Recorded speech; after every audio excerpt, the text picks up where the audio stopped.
Thank you very much. Okay. Uh, Good evening, Busayo. Before you start, I'm not going to allow you to start. The ED is jumping in on this. So, Busayo has held this classes for about 3 years. It's great to have him, but this is the first time we're having him as a married man. So, congrats, Busayo. Thank you very much. Congratulations. Yeah, thanks a great deal. Thanks, boss. And thanks to everyone. It's always a pleasure, I must say, um, to come back to always come back here. It's a delight, and I do not take it for granted at all. Thanks once again. I know that this is now streaming.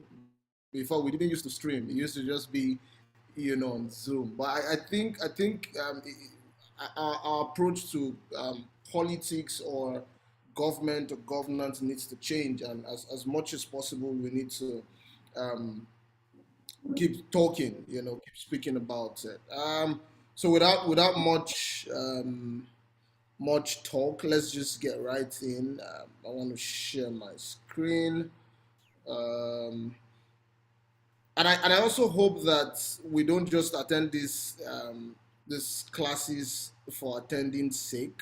Uh, it's important. I think it's more important for us to utilize what is learned from here to engage, the system as it were, as much as possible. 2023 is here. 2023 is an interesting year. I think it has started already. We could see from the yesterday's events that 2023 is really going to be interesting already. But what I think is important is these classes or these discussions we try to have that would give us more or a better perspective moving on in the year. So the importance of governance, for example, can be felt at every level of the work that we do. So I always say that government controls everything that happens around us. I mean, no matter how smart you are, no matter how big you are, for the lack of a better word, gov- people in government can determine, how your next minute would be. So, for example, if President Buhari goes on air today and says, from tomorrow Monday, nobody should go out of their house. There is a lockdown, somewhere. I tell you the truth. Even if you have a life-changing engagement tomorrow, you're going to have to stay indoors, because if you do not stay indoors, unfortunately for us, our security agencies do not understand human rights, right? So, because it's the president, the military will be on the way, and they would not fail to, harass, abuse, or whatever word you may want to call it, your human rights, no matter how important your movement would have to be. So it just shows that if we have mad people in government, those mad people will determine the governance style, and it can control everything that happens around us. A much closer example is probably what happened to Gokada. I mean, those of us in Lagos or from Lagos on this conversation, you will definitely know that the moment Gokada and Ope came into Lagos in terms of bikes, it was easier for you to move from one stretch, to another stretch. In fact, I loved Lagos at that point because, I hate traffic and all. So Lagos, having to book a Gokada, on the move and just move from the island to the mainland for me anytime I was there, was very interesting. But unfortunately, one government policy knocked off those two people, totally. No matter the amount of investment, no matter the amount of jobs they were creating for people who were, using their apps and doing business, it knocked them off. So it wasn't about the bikes; it was about the knockoff of technology also. Because Go-Kada wasn't operating like the normal bikes you could hail. It brought in the technological component to it, and it was interesting. It was intriguing. The people in the tech space were excited, but one government policy knocked everybody off. And that's why advocacy is very important. That's why policy influencing is very, very important. And in the next few minutes, I'm just going to run through my slides But as much as possible, I'll try to bring in, personal experiences. Let me apologize, in advance. Perhaps if you have a political leaning, I mean, anything I say it because I'm moderate. I mean, this is my class, Please forgive me in advance because I'm going to use a whole lot of real life examples. So it may affect your political leaning or people you probably have a soft spot for. But I mean, I apologize in advance, on that. Let's just be open-minded and learn, together. At the end of this, we would have questions. I would answer every question that I can answer, and I would also let people share their thoughts and opinions also.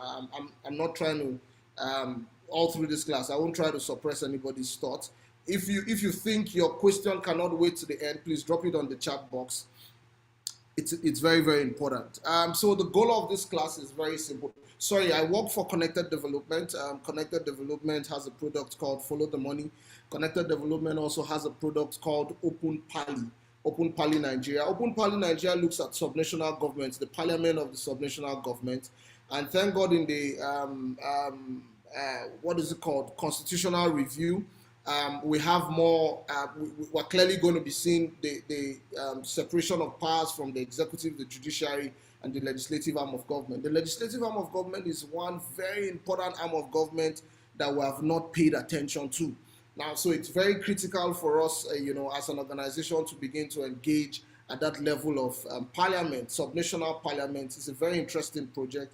I'll probably drop the link, to that project before the end of this class. Then we also have another product called Uzabe. Uzabe is it's an election monitoring tool, much more than election monitoring, much more than the results. Uzabe looks at the process of the election, bringing systems of early warning, where we can be able to spotlight hotspots, and try to mobilize security agencies to look at those, critical places and combat fake news, also. So all of these products, are products Connected Development is currently pushing, apart from Follow the Money, I just thought to say. So let's come back. Advocacy and policy influence. The goal of this is to strengthen, the advocacy and policy influencing skills of all of us on this call, for effective engagement, with policymakers and duty bearers. Two things comes out strongly apart from policy and advocacy, or let's say three things. The first thing is for effective engagement. The second thing is policymakers. The third thing is duty bearers. Now, effective citizens engagement is one of the solutions to the mismanagement of government we currently see. Now, when you see any country which the government looks like what we currently are experiencing in Nigeria, it shows that one, there's little or no effective engagement with policy bearers. With policy makers, first offs. And when we talk about policy makers, we talk about the people, who are in government. We talk about parliament, because the parliament, by the constitution are the people who make laws, who goes about, performing oversight, who calls the executive to order. The people in government also make policies. The president can wake up tomorrow and sign an executive order. It's also a policy. Now, we must probably in our mind begin to try to understand the difference between policy and laws. They are two different things. So a policy is a blueprint the government wants to lead, or a dimension the government wants us to go with. So there was a time in Nigeria where we had what was called the 7-point agenda, of President Umaru Musa Yar'Adua, 7-point agenda. Now, unfortunately, he died. The next person who took over, though his vice president, didn't see the need to go on with that 7-point agenda, which was just a policy of someone in government. Probably he has his reasons why he was focusing on that. Very brilliant agendas. But the next person that came felt it wasn't, and he pushed it aside. So what it means is a policy is just a blueprint. A policy is just, this is where we want to go to, right? And the moment the government changes, a policy can be discarded with, immediately, within the twinkle of an eye. Policy is nullified, null and void. In fact, it wasn't even justiciable in the first place. Now, that's the difference between a policy and a law. For a law to become a law, it goes through various levels of checks. It goes through the first reading, the second reading, the committee faces, the public hearing, then it's passed into law, and it goes to the executive for the appending. The moment the executive appends, the president appends the signature, it becomes law. So what it means is that law is justiciable. So, for example, you can now go to court, that based on, this law, XYZ is not being upheld. Now you can have the legal rights to go to court. But if you want to go to court because Goodluck Jonathan neglected the 7-point agenda of Yar'Adua, it's going to be a blatant waste of time. So that's the difference between a policy and a law. So policymakers are those people who have, the authority by law, to make policies. And policies are simple blueprints. This is where we're headed. This is, where we want to go to, Now for duty bearers, now there's a slight difference between a policymaker and a duty bearer. It's just very, very slight. A duty bearer are those people whose business it is, for these policies or these laws or these governing principles, to come to bear, So a duty bearer, for example, is anyone saddled with the responsibility to either implement the law or implement the policy. So if we have an education policy now, for example, that education policy is not the business, of the guy who is in charge of works. It's not a business. Our education minister, Adamu, the educational policy of this current government is not the business of the Minister of Works. No. So in the case of education, the duty bearer has to be, the minister, for education. I just want to have this cleared, so that when we dive in, it's easy for us to understand. So let's move. Yeah. So what is advocacy? I have some definitions I'm just going to gloss over. Advocacy is about challenging those in authority to make decisions and change policies, programs, and plans in such a way that they are fair, equitable, and favor the disadvantaged and powerless people in community.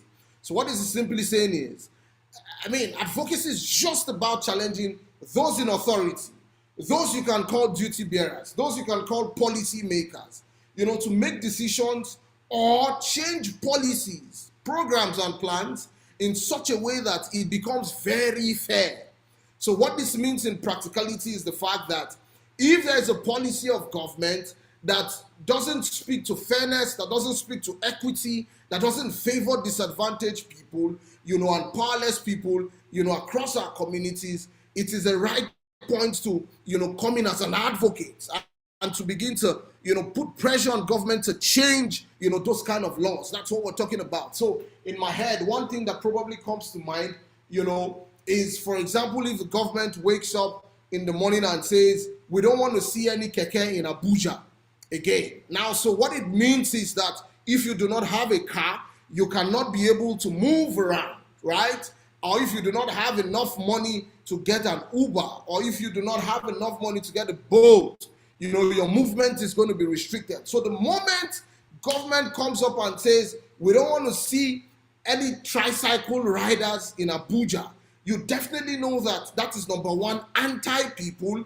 That is not, the policy doesn't make any sense, because in reality, people need to still move around. And one of the easiest ways for them to move around, will be to move around with tricycles, right? Now, so it's important for us to understand that the moment the policy does not favor people, especially disadvantaged people, or the moment you think that this policy is not in consonance with what you believe in, right? That's advocacy. The moment you begin to speak about it, that is advocacy. Now, the next definition says speaking up or drawing the attention of government officials about an issue or problem that affects the community, cause a public debate, and finding solutions that leads to change in the existing bad situation. Guys, no matter how you look at it, the moment a policy, doesn't make sense to you, doesn't make sense to popular opinions, the moment you just feel a disconnect with what government is doing, because government is actually there to represent the interest of the people and not the interest of some people, the interest of all of us. The moment we do not find that go between, it becomes imperative, for us to begin to speak about, it. And I think it's important we state that fact. I mean, let's continue. Taking action so that those in position of power or responsibility change their attitude and behavior about the poor and disadvantaged people and start treating them as human beings like any other person. So, for example, right? I mean, this morning I was going to church. My church is around central area, and I discovered some part of the road was blocked. I mean, the place that is easy for me to navigate, and I felt like, man, this is overbearing. You guys blocked the road yesterday. Your stuff finished yesterday. Why are you still blocking the road today? And within me, I just felt a certain level of discomfort. So I'm imagining people who may not be able to move, because the road was blocked, right? I mean, that's something that, one may need an advocacy for. The moment you find that policy or that movement, disconnects with what is supposed to be, that's a red flag, and that's a good place, to start advocacy. Now, my last definition would probably say, developing proactive strategies and tactics aimed at building the power, clout, and energy of community members so that they are able to claim their rights and entitlement. Sincerely, for me, this is one of the best definitions, and I'm going to hammer on this. Maybe I just skip this conversation here, to the right slide, for it. So let's look at policy. A policy is a principle of behavior, a roadmap. I mean, this is very, very important. It's very, very important for us to carry a roadmap, custom or convention, plan or course of action as pursued by a government. That's what a policy is. The moment a government comes into power, one of the first things we have a new government that just came in last week in Anambra State, and sincerely, maybe I should share my fear, with those of us listening. I was happy that Professor Soludo, won the elections. Amazing technocrat, powerhouse economist. He knows what he's talking about. He's been in the CBN and all. But because the system has so much battered my mind, it's a little difficult for me in my consciousness, to begin to wrap my head around the fact that a Charles Soludo would be a good governor. So in my mind, I'm happy, but I can't express it, right? That's what Nigeria can do to you. I'm happy that the guy is a governor, but I'm scared of expressing it, that this guy, in fact, anybody that is not like this guy should not be a governor. I'm scared to express that because somewhere in my mind, I'm feeling like, what if this guy fails? But God forbid, he's not going to fail. In fact, I'm personally praying for him, right? So, these are realities, that we have to deal with, as Nigerians, and all. I hope that the system changes, But the moment that government came in, now the government has started doing some very, making some critical moves. One of those moves, for example, is saying, okay, this government would focus, towards, the slum, in the states, in Anambra State, the government is saying, I'm going to do this. People will have to write exams before they become commissioners and all of those things. Now, those things are a principle of behavior. They're just a roadmap, right? A plan or a course of action as pursued by that government. Remember when I started, I told you a policy is not justiciable. So the moment that person in government leaves, that policy is as good as gone, except it goes through the process of law. A policy could also be a law of a government action plan that precedes a law. Now, let me explain this to you, right? So, for example, in one of my engagements in Niger State, we're trying to get the Niger State government, House of Assembly, first of all, to pass a water law. The moment we got to Niger State, one of the first things the Commissioner of Water Resources said to us was that, number one, there's no law, but there is a policy of government, that shows how the government wants to tackle the water situation in Niger State. Now, for me, it wasn't enough because I understand that the policy cannot be justiciable. So, for example, the policy was talking about ensuring that people had water meters in their houses, which was good. But I cannot now take the government to court if I don't have a water meter in my house. The reason is because the water meter at that point was just in a policy document, and the policy document was not justiciable. So a policy could also be a law of government action plan that precedes the law. I think it's very, very important. I know people will have questions on this. If you have a question, please drop it in the chat box. I'll check as I move on. Now, the major difference between a policy and a law is the enforceability of the latter. I've said this. I've emphasized this already.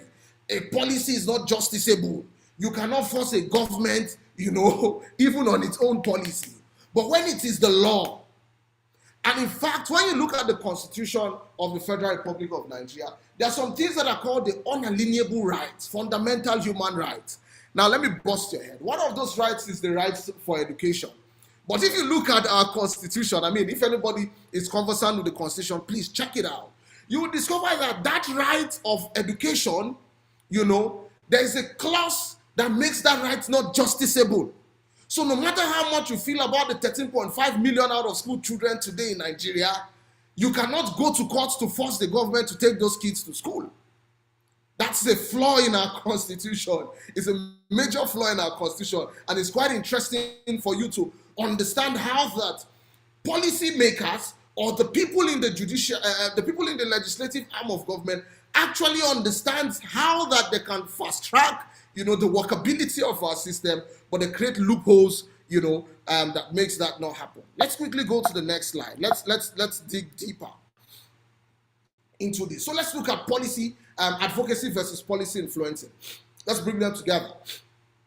Now, advocacy covers a much broader range of activities that might or might not include policy influencing or lobbying. Now, you can advocate for whatsoever. Advocacy is very broad. In fact, in your houses, if you have kids, your kids can advocate sometimes, for you to take them to play. So advocacy can be anything. Wives advocate to their husbands a whole lot, right? I just got married, so I understand a little bit about these things, on how women can use advocacy, as a tool, to get whatever they want. Anybody can use advocacy. You understand? And I'll show you, it's on my slide, when to advocate, but it might not include policy influencing or what you call lobbying. It is described as a non-violent and legal activities to influence policies and behavior. An example is the electoral law. So, for example, immediately after the two houses of our parliament, passed the electoral law, one of the things that happened was that some people felt aggrieved immediately. Women felt aggrieved immediately because every clause of the electoral reform that spoke to women, were totally almost expunged out of that amendment. And what happened? People went on the street. Now, when women, everybody went on the street, the House of Representatives came back to themselves, and there's going to be, they promise to do something about that. So the question is, when do we advocate?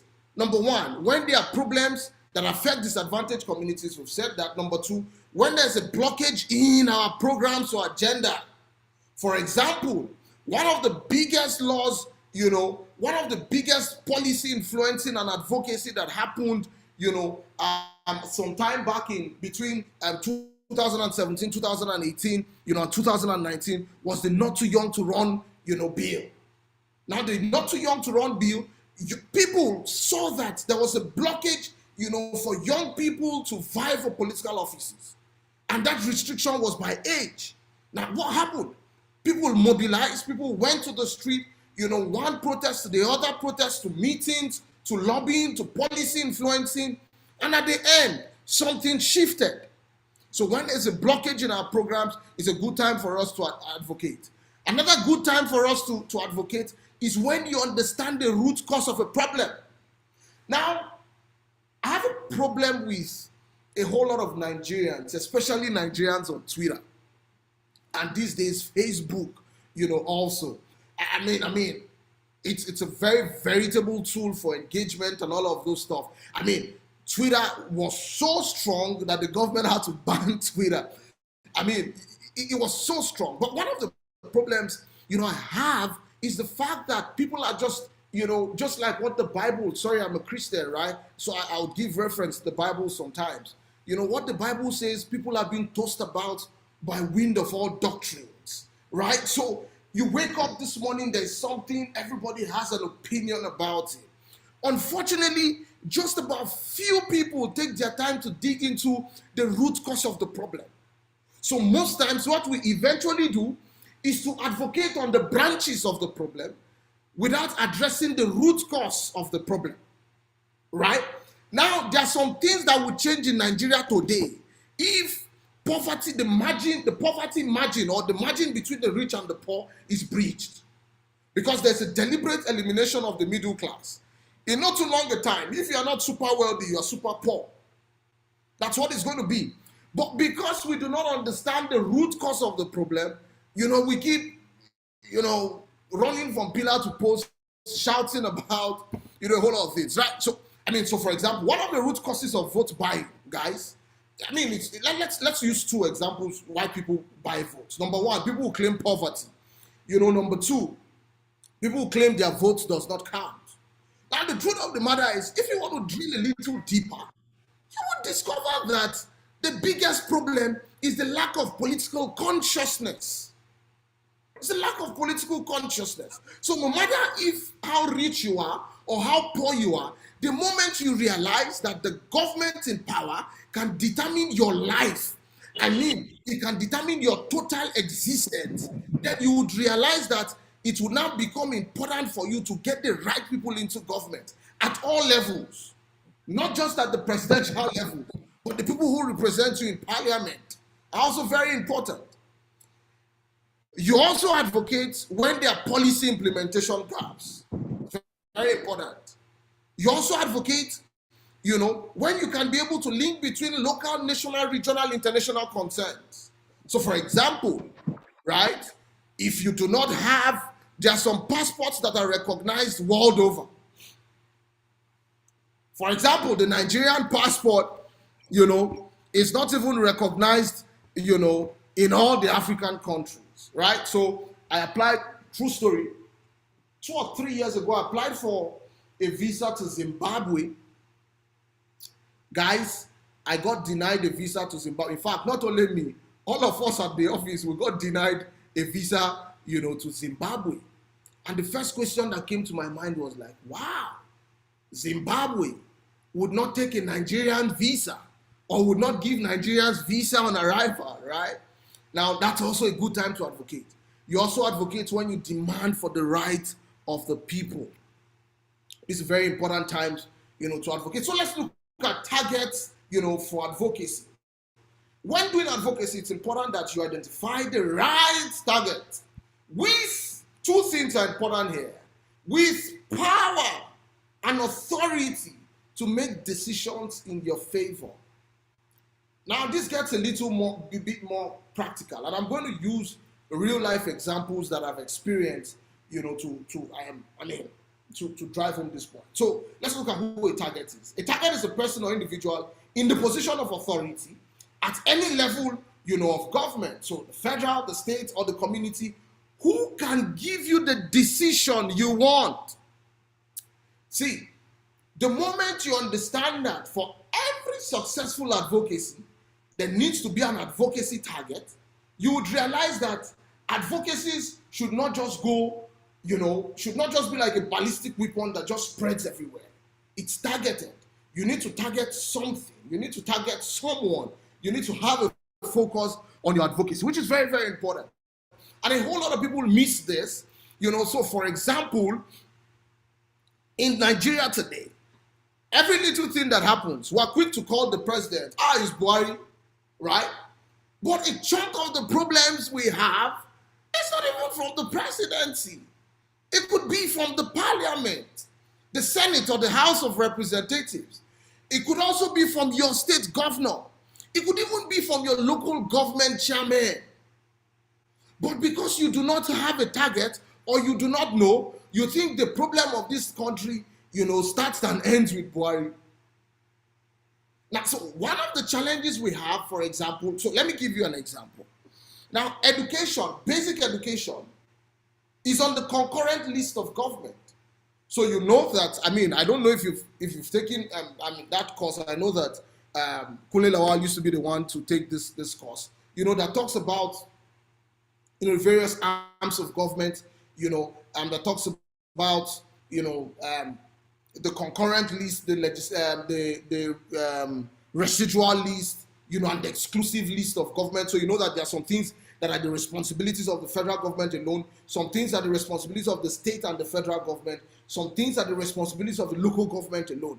Now, if you do not understand these dimensions, it may be difficult for you to channel your advocacy to the right direction. I was trying to give an example of basic education, for example. Basic education is supposed to be the exclusive emphasis, exclusive preserve of the state government and the local government. But a whole lot of people would still blame the federal government, when there's a problem in basic education. It's not the responsibility of the federal government. In fact, the UBEC Act, 2004, was just to support state government. In fact, it was just to last for 10 years. Unfortunately, it's beginning to last for almost 20 years now. It was just to support the state government. But now you see state government adjudicating its responsibility to the federal government. So until the federal government releases the 50% counterpart funding, state governments will not do anything on basic education. Highest level of irresponsibility, right? So these things, the moment you understand that, there needs to be a target. See, if my advocacy is towards federal government, it must be the business of federal government. If my advocacy is towards, the state government, the first question I have to ask myself, whose responsibility is this that I'm engaging for? We've seen very funny situations in the country where, a government to tell you this is federal government road, this is state government road, and all of those facts, all of those. So it's very important. So let's look at the types of target, right? The types of target, very important. I can see I have almost 50. Okay, yeah. I'm going to respond to some of these questions I'm saying. Great. Please, if you think you're going to forget your question, please put it in the chat box. I'm going to respond to all of them. If you feel you're going to forget, if not, just wait to the end of, so that we move. Wow, my time is fast spent. Okay, I have to move with jet speed now. So let's look at the types of targets, right? Primary target. A primary target is the person or individual with power and authority in the decision-making chain to give you the ultimate decision. For example, if I want to get my estate, cleaned up the more, if I go to the local government chairman of AMAC, that is a waste of time. He doesn't have any business with my estate. He cannot even make any decision, that can be binding within my estate, because my estate has its own committee who are saddled with the responsibility to manage the estate. So if I notice my estate is dirty and I want to advocate for sanitation in my estate, if I go to the AMAC chairman, it will be a waste of time. The AMAC chairman's decision can never be binding on an issue that involves my estate. I can only bring the AMAC chairman, to come and influence, probably because he's the chairman and he has more political clout than I do, to probably influence the decision of my estate, right? So who do I address my advocacy to? I would look at the chairman of the estate, or the owner of the estate, or one or two people I identify are very influential in the estate. It's very important. Your primary target must be the person who has the capacity to make that decision, you are advocating for. Now let's look at this next type of target, the secondary target. This is the person who are not the ultimate decision maker, but has an influence in the chain of decision making. Most often than not, a secondary target in a governance issue may probably be the wife of the governor, or the wife of the local government chairman, or the best friend to the governor, or the best friend to the local government chairman. A little example. We're trying to get some state government to pass some laws, right? And in one of those states, when we got in, we had meetings with all the levels of government. So I'm talking about, we had meetings with the civil servants, we had meetings with the commissioner, we had meetings with, name it, all of them, right? Now, at the end of these meetings, we're not getting the kind of results we wanted, So the person in charge of the agency of government we're trying to get the law passed,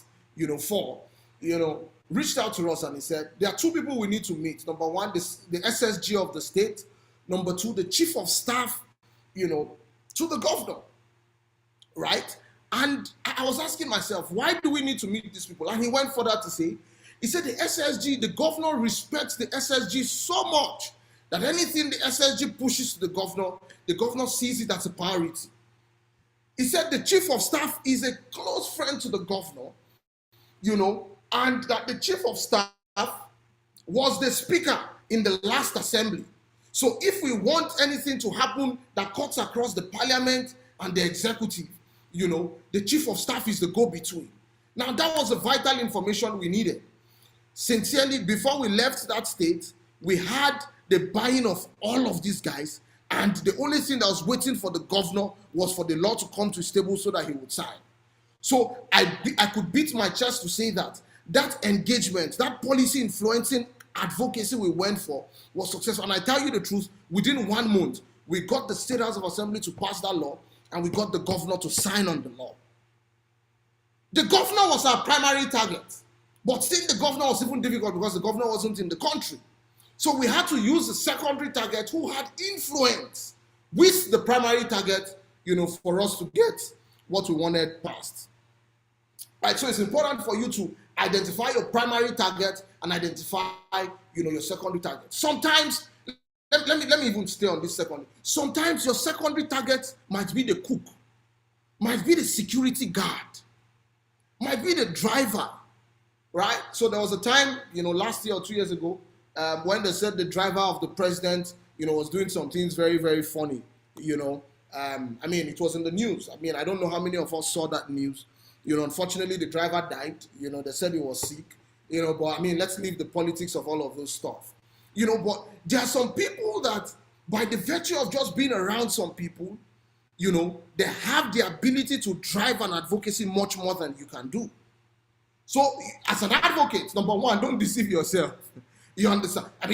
Don't deceive yourself. You have some certain kind of powers. Probably you even have the clout. But you may not have, in fact, you don't have the ability to make the change you're talking about. The only thing you can do is talk about it, right? So you need people who you can create alliances with for you to get where you want to go to, or for you to get what you want. Sincerely, if not too young to run movement didn't have people inside, it would have been very difficult, for that law, to be passed. So let's look at steps in a successful advocacy. So I just have four major steps. Number one, familiarize yourself with the corridors of power. I'm very careful about this point, so I'm going to explain this point explicitly, especially for those of you who want to advocate or who wants to understand advocacy from the part of the civil society, where I come from. If you are not careful in your quest to familiarize yourself with the corridors of power, you will be compromised. If you are not careful, right? So, at this level, your personality to thyself be true. If you know that you cannot say no to money, please try not to familiarize yourself with the people in the corridors of power. Or if you also know that you do not have the competence of character, please get people who do and put them around you so that they will serve as a check for you. Don't get yes men, because I've seen people set out for very serious matters, advocacies. Unfortunately, they get compromised within the system. A typical example, for example, was the 2012 Occupy Nigeria protest. When people were on the street of Lagos protesting vigorously. Other people were flying private jets to Abuja to meet with the then Goodluck Jonathan's presidency. And all of a sudden, people discovered that something had happened, money had changed hands, and Occupy Nigeria, caved in.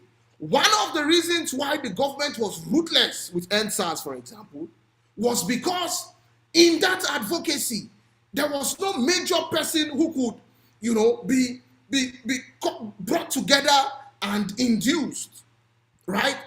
In fact, one of the biggest protests for me in my history as a Nigerian was still the EndSARS protest. I don't care about how you felt about the protest. I don't care if you felt people were massacred or not. That's not my business. My business is the fact that the moment people gather together with a clear purpose, it's difficult, for them to be infiltrated. The only thing that can be used against them is a brutal show of force, which we saw on the streets of Abuja, where police vehicles became carry-on vehicles for thugs with stones and machetes, and sticks, right? Now, so when you are trying to familiarize yourself with the corridors of power, focus on this. Focus on learning about the rules, learning about the processes and people that are most important to your issue. You must learn that the way you talk to a local government chairman must be different from the way you talk to a governor. The way you talk to a governor must be different from the way you talk to a president. I tell you this for free. The way you talk to a local government chairman, must be different from the way you address a governor. Now, I'm not saying you should come and start shaking, or I'm not saying you should not talk how you talk, because sincerely, for all the levels of advocacy I've had, and I've had advocacy at various levels, federal, state, local government, to even community level. In fact, in my house, I am a big advocate. I advocate to my dad, I advocate to my mom. My voice tone has remained the same. It has remained the same. Mutual respect, you understand? So please familiarize yourself with the corridors of power, but be very careful. Number 2, classify the players. This is important. You have to know your allies. You have to know people who would support you. And this is very tricky because some people are your allies in front of you, behind you, they are your major stumbling block. So you have to be careful. But you have to know your allies, you have to know your opponents, and you have to understand your targets. Both your secondary and primary targets needs to be targeted. Now, in classifying your players, remember the example I gave in types of, your types of targets.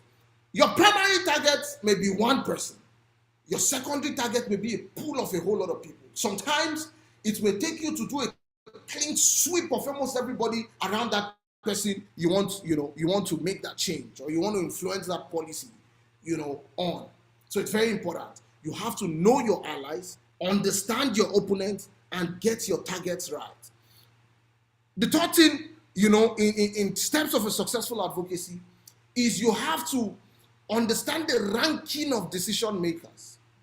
You can use a numbering system to rank decision makers. So for example, I want to advocate, an example. Okay, what example should I want to advocate for children to go back to school, right? Now, I have to rank all my decision makers. Number 1, and like I said, if you make a mistake to come from the presidency, you may stumble into so many blocks because the presidency has declared state of emergency on education up to 2 or 3 times. Nothing has changed. So it's wisdom for you to now understand that basic education is the responsibility of the subnational government, core responsibility of the subnational government. So your commissioner of education is very important. The governor is very important. The parliament is also very important. Unfortunately, the parliament at the subnational level have become even as redundant as anyone can imagine, even more redundant than the executive at the subnational level. Now you can rank these people, right? I want to be able to look for someone who probably taught before. Unfortunately, a whole lot of things in Nigeria are an aberration to the normal. You understand? So because I wanted to say, the Vice President of the Federal Republic of Nigeria, was once a lecturer, he was a member of ASU, but today ASU is on strike, right? Even if we can say the minister, Adamu, was a journalist, he had never been a lecturer. During President Goodluck Jonathan's regime, ASU went on strike. Goodluck Jonathan, lectured at the University of Port Harcourt, was a member of ASU, you understand, and all of those funny stuff. But advocacies are very important. You need to understand how to rank decision makers. In ranking decision makers, you have to, define the supporter of your advocacy demands. Definite supporter of your advocacy demand is very important. Who can easily support this? Who can easily jump on this? Not Too Young to Run would have not been a success without identifying a young person in parliament who was ready to push no matter the consequence. Now, that guy didn't come back to parliament again after Not Too Young to Run was passed. Understand this. He didn't come back. I think it was Nwosu or Nwolu. I've forgotten. I think it was Nwolu. I'm not sure Nwolu went back to parliament, again, but it was a major influence on the Not Too Young to Run movement. The potential supporters of your demands. There are some people that would sit on the fence, undecided, right? Likely opponents are very, very important. Your definite opponent. There are some people that will never support you. For example, there are some people in this life that that the moment you see them, you just zone off. It will be difficult for those people to convince you. You understand? For those of us on this call, some of you believe that, let me do some small politics, right? Some of you believe that Tinubu can never be president. So anywhere they call Tinubu, in fact, Tinubu cannot even come himself to campaign to you because he definitely knows he cannot change your mind. You are an opponent. Nothing can change your mind. There are some people who are likely opponents. Yeah, they might shift grounds. Some people are undecided, fence sitters, they sit on the fence. Guys, in 2023, please, nobody should sit on the fence. Everybody, choose a side. No matter the side, don't be embarrassed. Choose the side, with your chest. Forget council culture. Governance is not on Twitter. You understand? Choose the side. It's very, very important. You understand? So the last step I have on my slide for steps in successful advocacy is inform and build relationships. Guys, as an advocate, you cannot be in isolation. Build relationships. It's very important. Build relationships. I'm emphasizing. Advocacy requires a series of formal and informal one-on-one contact. There are some people that I would not call after my engagement with them. They're just a necessary evil. I would speak to you, do everything I need to do. The moment I get what I need, okay, I cannot call you again because we do not share the same values. It's very, very important. As an advocate, forget this holier than thou, what is it called? I mean, if I'm advocating, I don't care who is the government in power. I don't care if it's APC, PDP, SDP, ABGA. I don't care. What I need is for me to get what I'm advocating for. And understanding that advocacy comes from the place where we need to make lives better for people. So most times what you're advocating for doesn't even concern you or doesn't affect you. It's very, very important. One-on-one contacts with decision makers and a steady stream of clear, concise backup information. Sometimes I've had people that would call me from a government office and will tell me, this is what these people are planning. This is how you people should go about it. I request information from government a lot, and there are times when even people in the offices will not want to give us information, and maybe one cleaner, that you were nice to just feels, I like this guy, let me help this guy, and he gives you a call and he sends you the documents you're looking for. So build these relationships. Let's look at dimensions of advocacy. There are 3 dimensions of advocacy, which is very, very important. The first dimension is, advocating for the beneficiaries and the marginalized. The second level is with the beneficiaries and the marginalized. The third level is by the beneficiaries and the marginalized. The third level is the highest level. So let me explain this, what it means. So most times as an advocate, like I try to say, what you're advocating for may not concern you. It may not concern your life. It may not even be close to your unborn generation. But because you feel it's very important for people who are probably suffering from that, you throw your hat in the ring to advocate on their behalf. Now, so the first level is for the beneficiaries, right? There are some people in this country, even if petrol is 1,000 naira per liter, they will buy. Sincerely, they will buy. But because they understand that it's not about them, but about the major populace of people who may not be able to afford that luxury, You understand? It's important that they can start, because they are in a privileged position, they can start to advocate for the beneficiaries, for people who they do not even know. But if advocacy stops at this level, it becomes an irresponsible advocacy. And I would explain what I mean.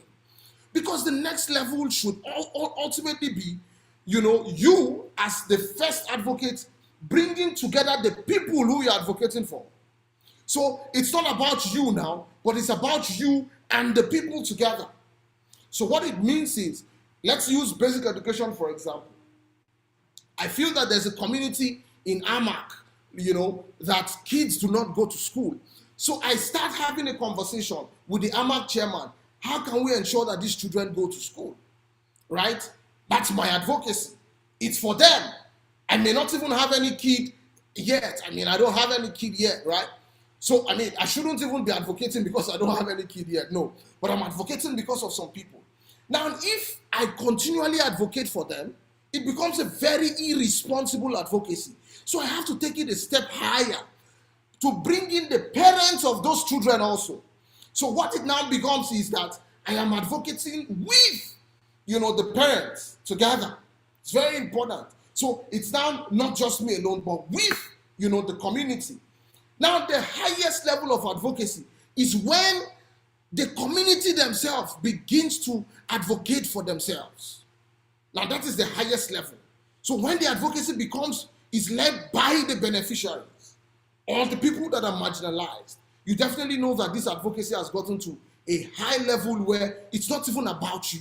It's about the people leading the quest for themselves. So what it means, for example, is that you do not have to wait for a Deji Adeyanju. You do not have to wait for a Kunle Lawal. You do not have to wait for, an Omoyele Sowore, for example, right? Everybody has to come together. Everybody has to come together on this advocacy. You don't just sit down and wait and feel, I see some very lousy people on Instagram, on Twitter and Facebook that will tell you, I'll send you a message and tell you, why are you not advocating? Or when there's a protest, some people will send me a message, I didn't see you at the protest ground, and I ask myself, when God was creating me, did he add advocates to my destiny that I'm the one that is going to go on the street? How many heads do you have that you don't want to come on the street?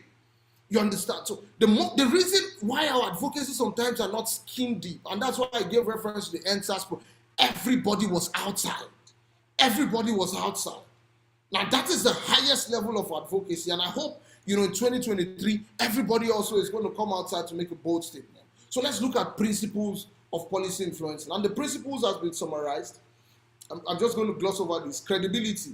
Why would people trust you is a very important one. I've talked about this. Okay, if you know you cannot trust yourself, stay in your house. Don't embarrass yourself in public, because we've seen some people, who have come out and they've done, and at the end of the day, you discover that they're just a pack of, trash. Legitimacy. Who or what gives you the right to interfere? It's very, very important. Someone has asked me before, what gives you the right to request information, from the government? And I told him, because I'm in Nigeria. Legitimacy. I'm in Nigeria and I feel connected to the problem, even if the problem doesn't hit me directly. Right? So part of principles of policy influencing: accountability, transparency towards deciders and the constituency.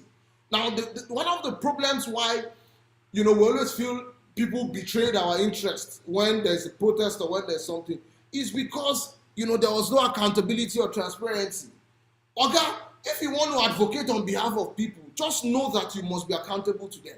You see, if you cannot be accountable to them, just get out. Don't waste our time. Go and get something totally different doing. It's very, very important. If you know you cannot be accountable to them, get out. And this accountability sometimes may entail you giving them minute by minute updates. It's very important. Minute by minute updates. You have to build your accountability system, your accountability structure. Transparency needs to be involved, especially when you're a go between community and government. And that's why I discourage people from being at that level. Because sometimes you may even forget some details and someone wakes up and says, hey, this man has collected money. And actually you didn't collect money, right?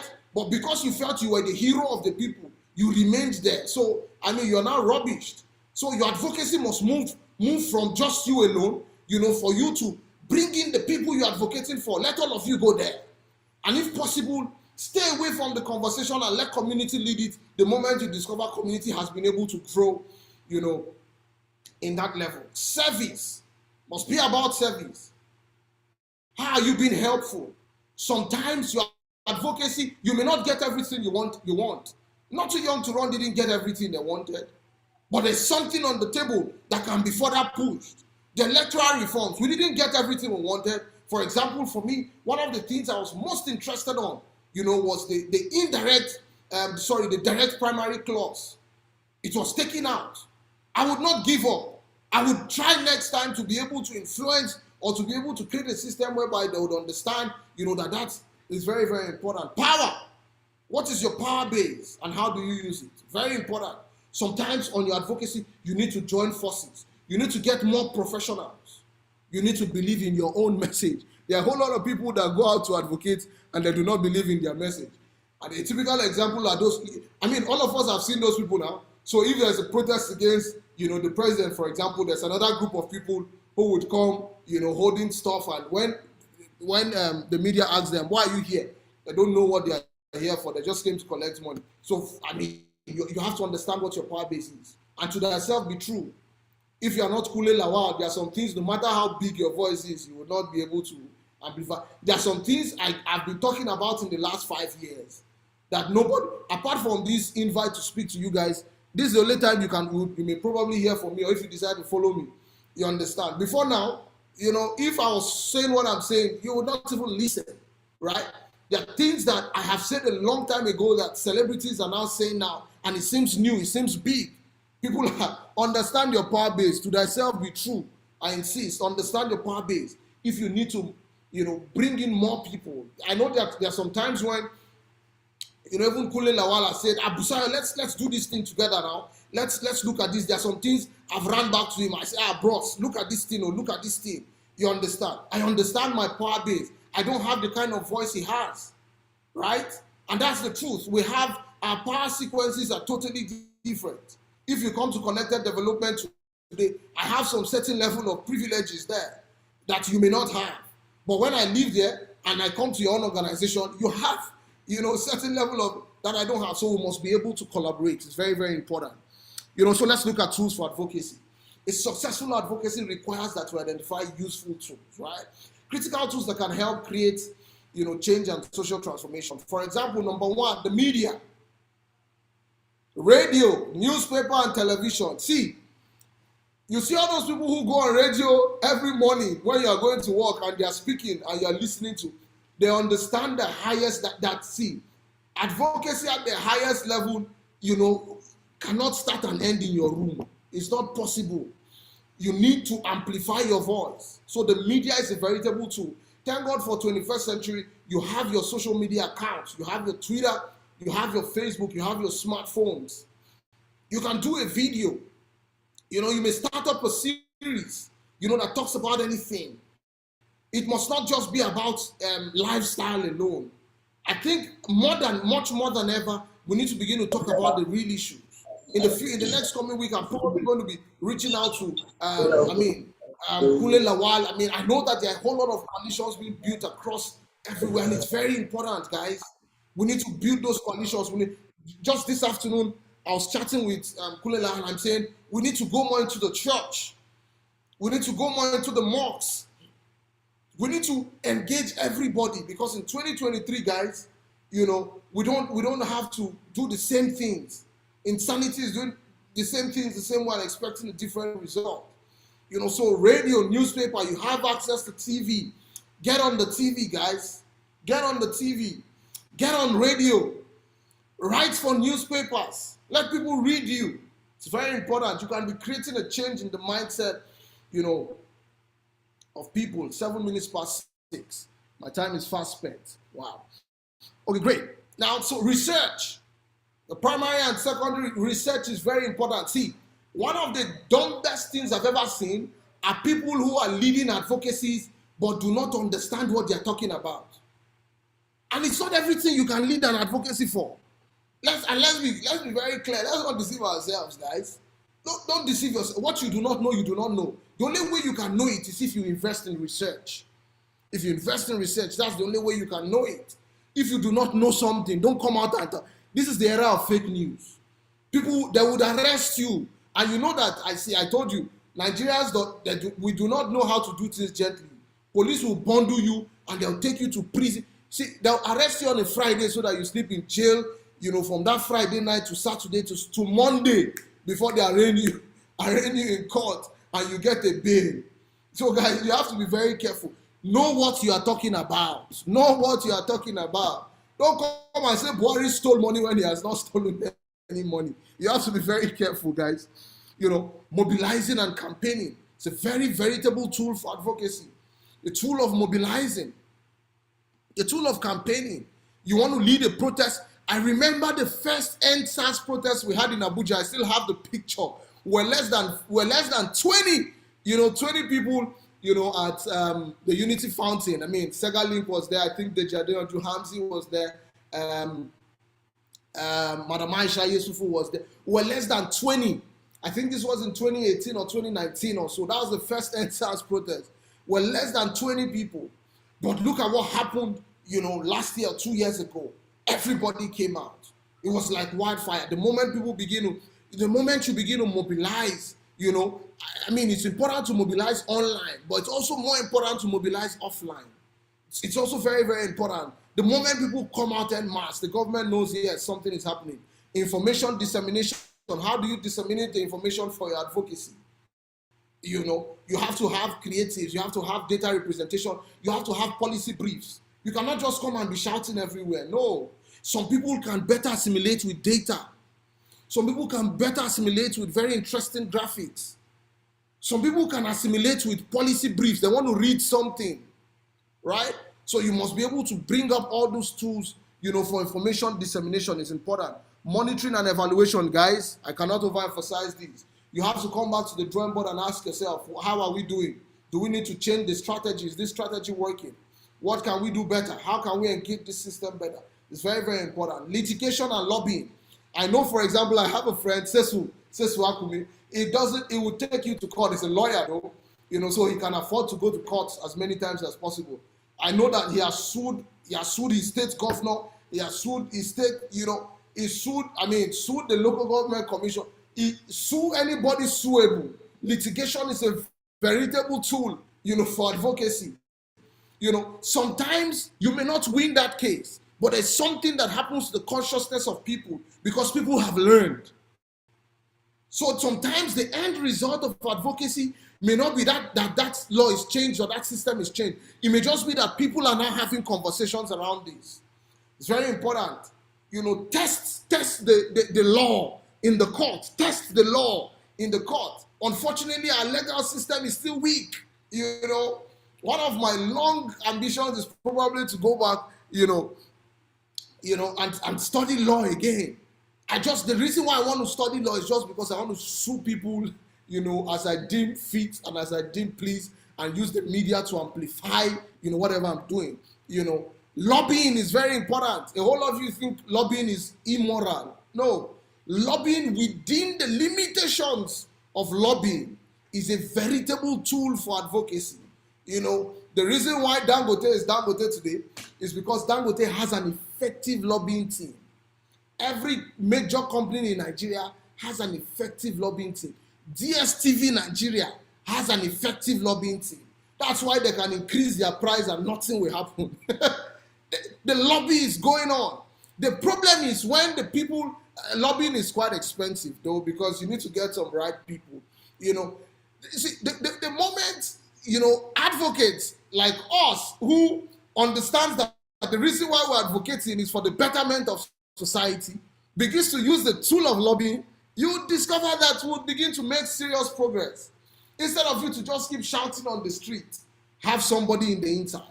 That's why we want people like Kunle Lawal and every other person here to run for office.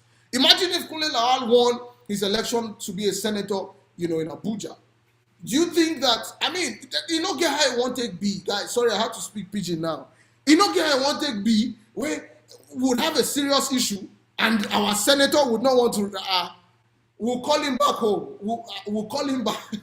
Boss, that joke I do, but we'll call you back home if you try it. You understand? So it's important to get people inside and to use the tool of lobbying. Protests, we all know protests, right? Rallies are very, very important. Unfortunately, we're in a political season now. You begin to see political rallies. Those guys just waste people's time and waste people, because the same crowd that comes for APC will come for PDP, will come for SDP, will come for, name it, any party. It depends on how many people have the amount, to push it around. So this is tools for advocacy. Advocacy toolbox. It's very simple. It just gives a virtual representation of everything I've spoken about already. Networks and coalitions, very important. Research and planning, litigation, protest, mobilization. Mobilization is very, very important. Imagine you have a protest and it's just 5 people that are there. It shouldn't be a determinant though, because some protests start small like that until it becomes, really, really, really big. Advocacy framework, very important. It has 8 steps. The first step, issue selection. What issue are you selecting? Number 2, gather and analyze information on the issue. It speaks to research. Number 3, develop advocacy aims and objectives. What is this advocacy seeking to achieve? What are the objectives of this? It must be clear. It must be smart. Smart goals. It must be smart. It must be smart. I cannot overemphasize this. Identify your targets. We've spoken about that. Identify your allies and adversaries. The people that would be a stumbling block. Identify them. Identify your resources. How much do you have? And when I talk about how much you have, I'm not talking about money alone. I'm talking about, your social capital. How much do you have? Do you have a mobilizing power? Can you pick your phone and call 5-10 people, and those people wake up, and come out, and come out for you? You need to identify your resources. If you need more resources, you need to probably create alliances for you to get more resources. Not Too Young to Run would have not worked without financial resources. It was gotten from grants. You understand? So you may need to align with people who have that kind of granting. You may need to align with people who knows how to write those kind of grants. You may need to align with people who are professionals in their field, bring them together, for you to be able to get your resource base. Step 7, create an action plan. Without an action plan, you'll just be scattered. You have to know the next thing you have to do after this. What comes next? After this, what comes next? After this, what comes next? Then the most important, which is step 8, implement.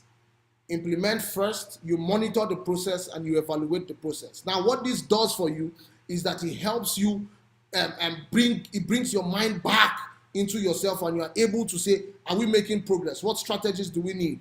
What alliances do we need? What have we learned? Because sometimes when advocacy stop, sometimes you need to stop on advocacy and go back to the drawing board. What are we learning? Are we actually seeing any change? What's the effect of the work we're doing? I see a whole lot of hands, but with these few points of mine, I hope I've been able to convince you and not to confuse you, on the fact that advocacy and policy influencing is very important, but you have to have the skill for it. In the last few minutes, what I've been sharing with you are the skills for advocacy. We cannot exhaust this because this is more practical, but the more you begin to use these, tools, you use this knowledge, the better it comes for you. Great. So I have 3 hands up, and I know I have questions in the chat box, so let me stop sharing my screen, and we probably jump into the conversation. Moderator, are you going to moderate this session, or do I continue moderating this session? I can see a whole lot of questions. Yes, okay. Thank you so much, Mr. Marakio. So how we will do this is we will take about 2 or 3 questions from those who raise their hands, and then we'll move into the chat box. Okay, let's go ahead. Please help us. Coordinate. Okay, so we start with, please make your questions very succinct, direct, straight to the point. We start with Toluwanimi Devin Alimson.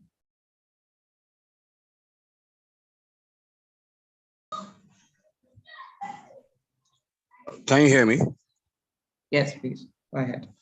Okay, good afternoon, everyone, colleagues, and the facilitator. Thank you very much for this wealth of knowledge that you shared with us. We really appreciate you.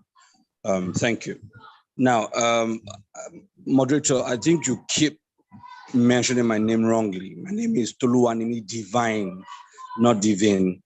Thank you. Okay. Oh, sorry. Oh. It's spelled Devine Devine, here. yes, it's still same pronunciation. Okay, thank Okay, you. sorry. Okay, so I'm going to actually put, I have questions, but I'm going to just put it, succinct, like you said. First question I want to ask is, how do advocacy, anyone who wants to get involved in advocacy, how do they actually, get their funding? Because these days we know that everything points to the government to fund and all that. So, but how do they get the funding? And the second part of the question is, where do we actually draw the line between advocacy and politics? Because we have the picture of Deji Adeyanju, Sega, and of course Shore, who were all part of the politicians, who were part of the politics, and then afterwards become advocates. So where do we actually draw the line? Thank you. These are my questions. Thank you very much. So, Josiah, do you want us to take? Yeah, let's take about 2 or 3, and then you answer. Yeah, let's lump them together. Okay. All right. Thank you, Joseph. Please go ahead.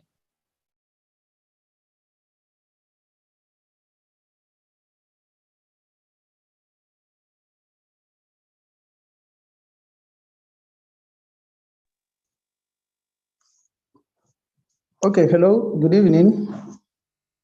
Good evening, everyone. Can you hear me? Hello, can you hear me? Yes, please, go ahead. Go ahead, we can hear you, sorry. Okay, good evening, everyone. Good evening, Mr. Busayo. Thank you very much for such a brilliant presentation. It's quite full of intelligence and insightful. Actually, my question goes this way. I will just go straight to the point. I love advocacy. I love civic engagement, civic participation in governance and in politics and policy influencing.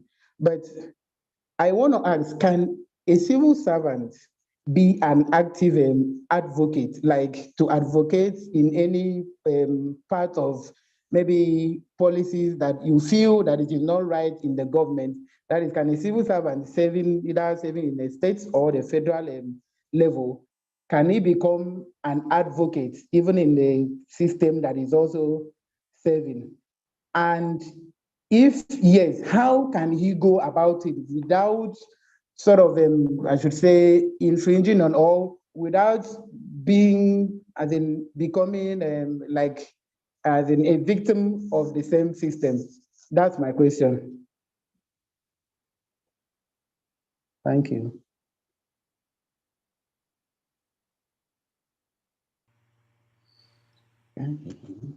Yeah, great. Got that. Would Adewale want to go ahead with your question?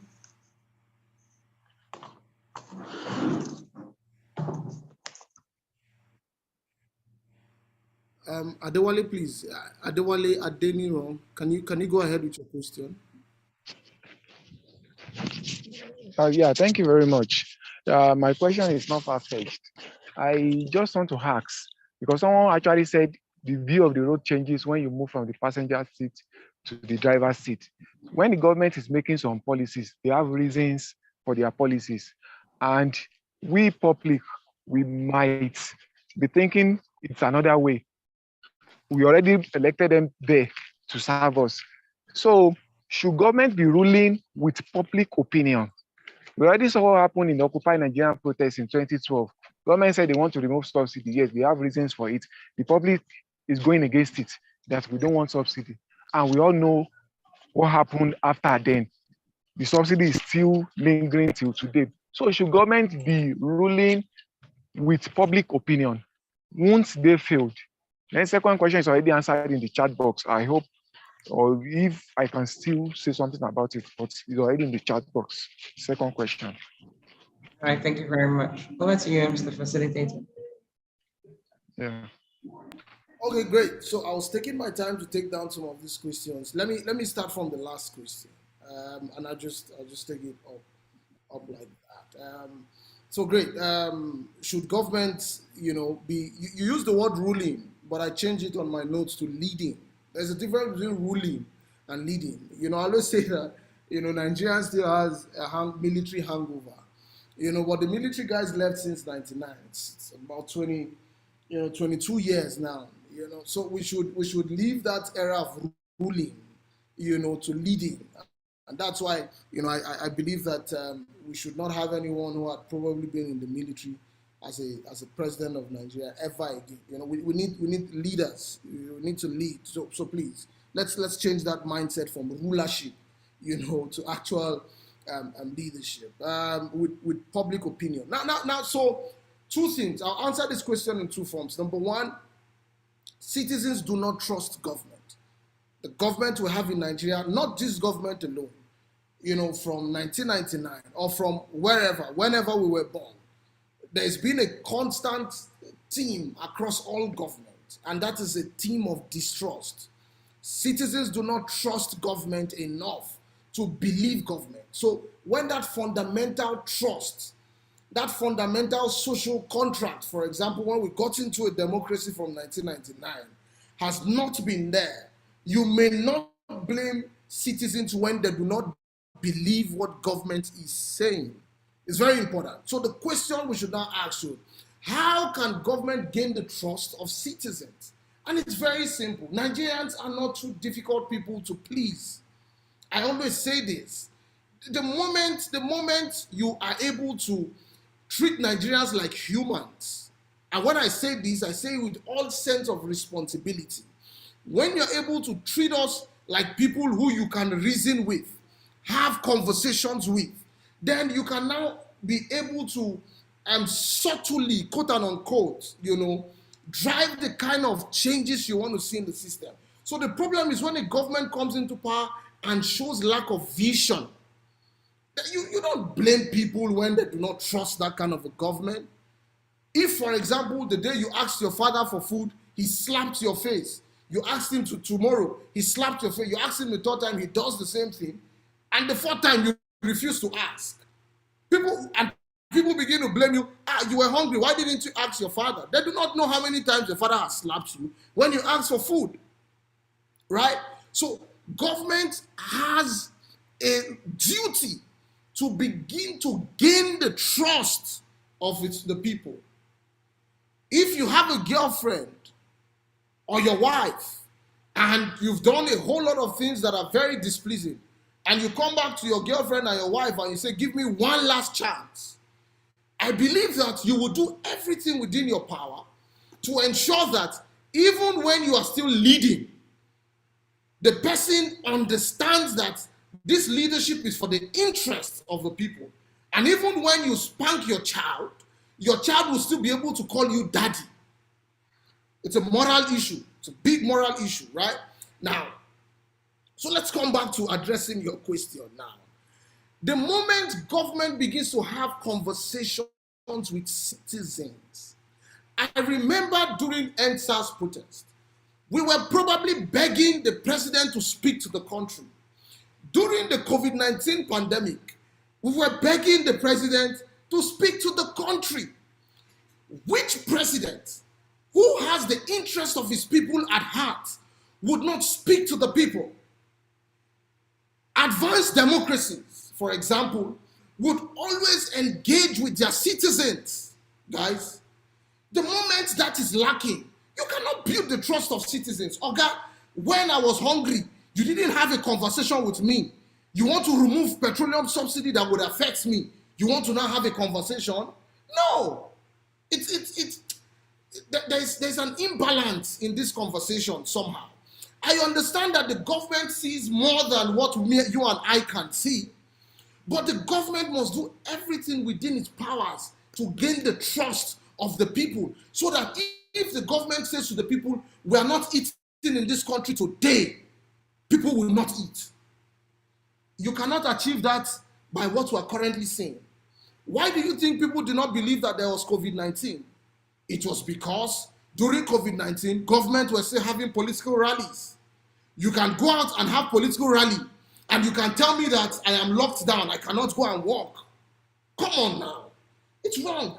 There's no correlation. During the pandemic, in Edo State, they were having rallies back to back. And in Abuja, you tell me not to move. How would I believe there's COVID? So the moment there's a disconnect between government and people, you would have people's opinion tilted against the opinion of government. I know people that even if the government is saying today that we want to give everybody, the government has even disappointed with that. They say we want to give 10,000 to the poorest of the poor. I followed the funds for the poorest of the poor. I can tell you authoritatively that there are a whole lot of grievances we raised that the government couldn't address, and they've not addressed it tomorrow. Now you now tell people that government wants to do that next time, and you expect them to believe. Government must build trust with the people. I understand also that people, could be very, very funny, but public opinion is important. And that's why public servants, emphasis on the word public servants. Guys, government is not doing anybody a favor. They are called public servants for a reason. They are the servants of the public. If you can send your child, or you send your younger brother, or you send your house help to go do something for you, and the person comes back without adequate information, how would you feel? It behoves on government to have engagement with the people, feel the pulse of the people. It's very important. You remove petroleum subsidy in 2012, in January, where people didn't even understand where they were going to, and you expect them not to react. You do 1 or 2 town hall meetings on TV, and you think you can connect with 774 local governments across 150 million people like that. It doesn't correlate. Governance is a tough business. People who do not have stamina for governance should stay away from it. It is a serious business. In advanced democracies, even in Russia, the Russian president is fighting a war with Ukraine. The Russian presidency sees the need to engage with his people. Because the moment he lost the war from Russia, he would not be able to win Ukraine. I don't support the war. But governance must come from a humanist perspective. Government must have a face. The moment you do not have a face, it's difficult for you to relate to people. So everything you do, good or bad, people see it as bad. Let me speak to the next question. Can a civil servant be an advocate? See, guys, advocacy must not be political. I know the reason why civil service has unions is because they need to ensure that their welfare are protected. That's a form of advocacy. The moment a group of people come together and say, we do not want to be oppressed, that is advocacy. If you belong to the union, of workers or whatever, you're an advocate already. Congratulations. Now, when you want to advocate, now I know that as a civil servant, and that's why some of us, have very different opinions about the civil service. I know that as a civil servant, in fact, you've signed so many things. You've signed and you are gazetted. So any move you make, in fact, you're not supposed to be a member of a political party. But it still doesn't stop you to engage within the confines of your own community as an advocate. It doesn't stop you. You must not advocate to the presidency. You must not advocate at the federal level. You can also advocate at that small unit you are in, your estate, your community, your local government. And so long as your advocacy is clean and clear, you can do that. Nobody is going to stop. So because you're a civil service, then, you should not complain when you feel that some things are not going well, how it should go well. No, now, even you, within your association, within your civil service association, there are people who, and that's why we have NLC, we have CUC, we have all of those other people. The problem with those movements is that those movements in itself are now politicized. So you have the NLC chairman come out and endorse an aspirant who wants to go for public office. So the moment you begin to talk against the person NLC has endorsed, they see you as a threat. So we must go back, to our pressure groups and revitalize our pressure groups. We must go back to our pressure groups. There are some countries in this world that without the people, without the labor unions, no government can come into power. The labor unions needs to be strengthened. Maybe your own kind of advocacy may not be directed to your governor straight up. It may be directed to the union you find yourself in, right? And maybe I should also say that not everybody would be able to advocate at the federal government level. Not everyone will be able to advocate at the state government level. Within your confines, within the confines of your local government, within the confines of your immediate community, you can start up your own advocacy. It's very, very important we know the difference. I don't know the civil service rules. I don't know if civil servants are able to join political parties. I don't know about how those things work, but I'm saying that within that space of your influence, you can begin to engage. It's very important. The next question is, who do we draw the line? Where do we draw the line between advocates and politicians? See, in fact, let me quickly say that the greatest advocates are politicians. Now, the problem is when politics is defined as for the betterment of you yourself alone. If it is for the betterment of people across board, and that's why for me, I don't care if you're an APC, if you're an PDP, if you're an SDP, if you're a Labour Party, if you're an APGA, whatsoever party you, the moment you are speaking from a perspective that is pro-people, I would listen to you. Now, see, everybody's a political animal. I have my political preference. I'm not a fan of the APC. I'll say it from today to tomorrow. Neither am I a fan of the PDP. I'll say it from today till tomorrow. You understand? But I have my political preference. I have some candidates I can look at and I say, hey, this person represents a little bit of my yearnings and aspiration. And I would support that person. Now, so see, I know that there is a whole lot of cancel culture going on, in our country today, and it's quite unfortunate, and the problem is you cannot cancel everybody, because the moment you begin to build that clout around cancel culture, we'll make grave errors. So, for example, you don't want to listen to Sowore because, Sowore, probably through his own advocacy, booted out the PDP for the APC. So in your mind, you don't want to support, you say Sowore is political. He's a political advocate. And probably because Sowore has a political party and is running for president. For me, it doesn't hold water. What holds water for me is it pro-people? Is it pro-people? If we're talking about poverty, are people not poor? No matter who is talking about it. Even the notorious people in today's government that are blowing vuvuzelas everywhere, the moment they admit that people are getting poorer in Nigeria, that's an advocacy. I have senior friends in the APC who support the APC government, and I say to them every day, Oga, I know how they go for you. All of us, they suffer. All of us, they hear. The moment they can confide to me that, my brother, see, myself, they suffer this government, that alone is advocacy. The moment, guys, it's pro-people. I don't care which political party is coming from. Sincerely. Because, everybody should know that a political party is just a tool for people to get office.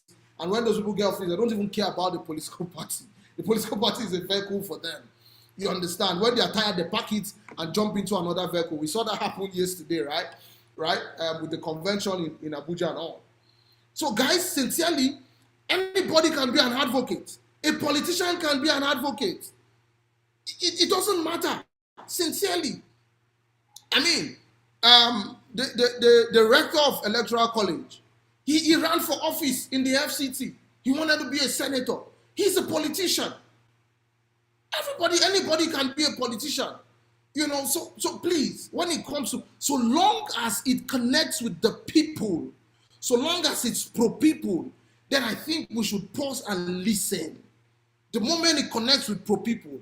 Now, the issue about trust, integrity, accountability and all of those stuff. And that's why I said it's very, very important. If you don't have, the threshold to be accountable, stay very far away from this thing. Don't go and, you understand. So sincerely, and I'm saying to people, in 2023, guys, please, let's not cage anybody.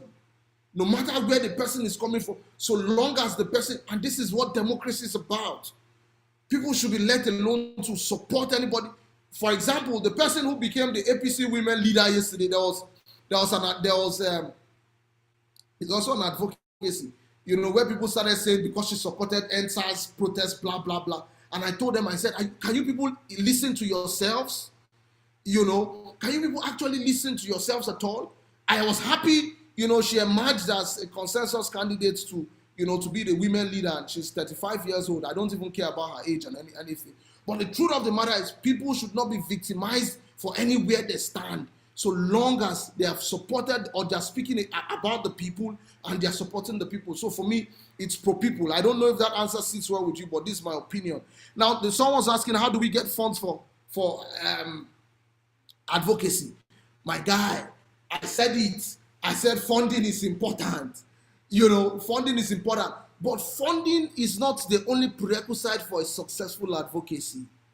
I believe when Sega started the first advocacy on NSAS, I believe that Sega didn't have all the money in this world.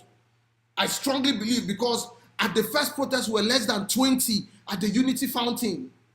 But Sega created an impression in the mind of people online and offline that when the stage was ripe, people donated personal money. Myself, my wife, we donated money, to anybody that was ready to take the NSAS baton far. We donated personal resources. You understand? So sometimes funding can come, sometimes funding will not come. For organized civil society groups, for example, like Connected Development, yes, we get donor funding for advocacy. We don't get money from government. You cannot collect money from government, and you want to hold government to account. It doesn't correlate. It doesn't. So, guys, let's know what let's know what we're doing, please. If you want to collect money for government, collect your money and do your pro-government activities. You understand? But the moment you know that what you're talking about is what the government is supposed to be doing that it's not doing, and you collect money for government and you say you want to speak against the government, they will publish you in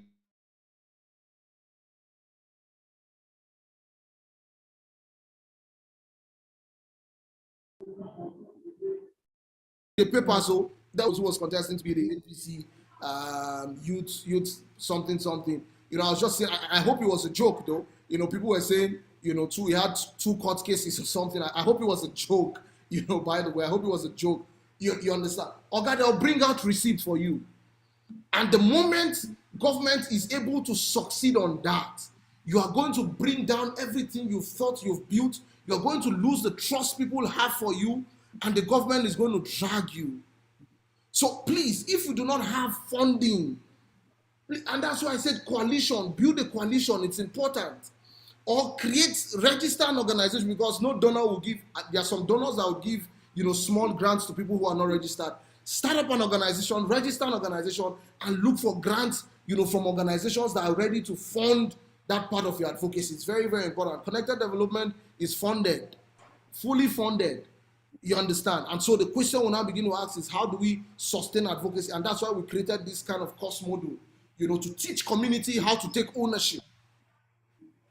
This course is a course we teach community on how to take ownership for their stuff, because it's even cheaper at that point, because it's within the community. You don't have to spend money.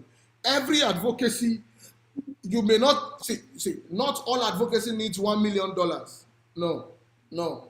If the interest is the money, please go and do business. Go into agriculture, or go and do something. You understand? Or go and or go and even get a job from somewhere. But when it's advocacy, trust is very important. And the moment you betray the trust of community, it's difficult for another person to build that trust again. So please, and that's what I'm saying, if you do not have this capacity, the emotional capacity, that transparent and accountable mindset, please just stay away from this conversation. Just stay away from this conversation. Not everything requires funding. You will know when you require funding, and sincerely, most often than not, funding will come because the strategy has been dealt with. You've created the system for this advocacy. Samson Itodo, Yaga Africa, the first thing he did was not to get money. The first thing he did was to build a consciousness and to create a coalition. So when you hear Not Too Young to Run, Not Too Young to Run is different from Yaga, even though Yaga spearheaded it. Under Not Too Young to Run, you had Dean Initiative, you had Connected Development, you had Youth Hub Africa, you had a cluster of all of these guys come together, pulling resources. Resources is not just about money. They're pulling personal networks, they're pulling, name it, things that were not money, that cannot be counted by money. And that was what gave. So Yaga alone, with all the money, they had in donor funding, would have not been able to push the Not Too Young to Run movement. No, never. I would argue with you tomorrow, never. And that's why some of us are preaching coalitions everywhere. People should come together. You have an idea, get people with like minds, and help them, let them run through those ideas. Let's take some. Wow, our time is fast spent. Would you? So, Adesola, would you want to help us read through the questions on the chat box? All right. Yes. So, scrolling back to the top, I see a question by Adewale Adeniro. He said that if I can't, and this was whilst you were speaking earlier, says if I can't go to court against the policies of the government, can I now be prosecuted if I go against government policies? I wish I were a lawyer. That's why I need to go and study law. But unfortunately, there are people who, in advanced climes, for example, the policy on face mask, there are people who never wore face mask one day because they went to court, and it was against their fundamental human rights to use face mask. But that was not in Nigeria. See, and sincerely, and this is where lawyers should help us, guys. Lawyers should test these cases in court. Lawyers should be able to test these cases in court. So, for example, if the government says there's a curfew and I have an emergency and I go out in that curfew and I am arrested and taken to the mobile court, I need a lawyer who can test that part of the policy in court. I bet you before God and man, any sensible judge that has a lawyer that is sensible that present that case will have that case thrown out before God and man, because it's actually not a law. It is not a law. It's not justiciable. But because our laws are slow, the judicial arm of Nigeria is really slow. That's why it's a little difficult. And that's why I like my friend Sesu Akume. I like the guy. He takes anybody to court, to file. It's not difficult for him. He just files. So I wish I were a lawyer now. I would have made name in this like never before. Anywhere I just see people's rights in Freetown, I'm going there to file pro bono. I don't have, but I definitely know that there's a difference between a policy and a law. A policy is not justiciable. A law is justiciable. You can address the law in court. And even for laws, actually, there are loopholes lawyers can be able to use, to boycott the law. If you want to know how this works, go and look at the tax laws of this country and look at how we negotiate, taxes every day, in this country. You know that even when there is law, there's still the back end of the law. Politicians use these things now. We know these things now. The law has loopholes. Can we take another question, please?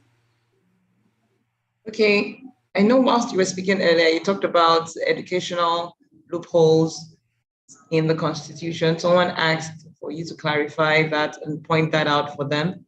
Another person also talked about a part of the Constitution that makes a high number of out-of-school children unsurprising. That was also whilst you were speaking earlier.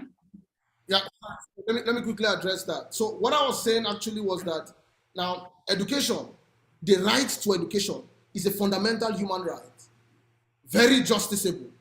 But after that right in our Constitution, I don't really have that part of it.